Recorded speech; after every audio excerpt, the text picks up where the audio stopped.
आज मेरे मन में कुछ तुमसे मांगने का इरादा आया है। मैं तुमसे कुछ मांगना चाहता हूँ, तुमसे दक्षिणा लेना चाहता हूँ। अब तुम बताओ, दोगे?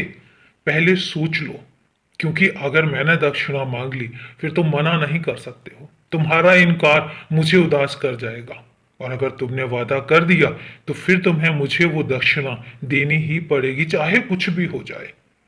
तैयार हो? तो सुनो। आज मैं चाहता हूं कि आपसे हर पल तुम मेरी बात मानो। तुम हर बात मेरी मानो, तुम मेरी सब बातें सुनो मैं जो कहता हूं। और तुम हर बात तुम्हारे भले के लिए होती है, तुम्हें ये पता भी है। मैं चाहता हूं कि मैं जब जब जो जो कहूं तुम उसको यकीन रखो और उसको मानो और उस पर अमल करो। ऐसा भी नहीं है कि तुम मानने के बाद भूल जाओ, क्योंकि यकीन रखो, तुम्हारी लिए ही हर बात होती है, तुम्हारे भले के लिए हर बात होती है। कोई भी बात ऐसी नहीं होती है जो तुम्हारे भले के लिए ना हो। और इसलिए अगर मैं कुछ कहता हूं तो तुम बस मान लिया करो, और उस काम को कभी मना मत किया करो।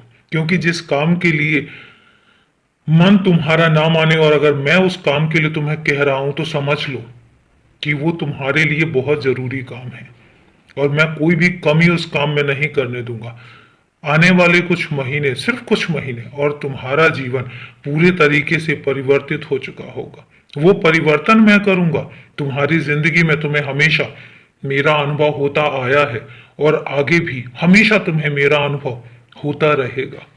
तुम समझ भी पाओगे और कभी कभी तुम नहीं भी समझ पाओगे, लेकिन मेरा अनुभव तुम्हें हमेशा होगा।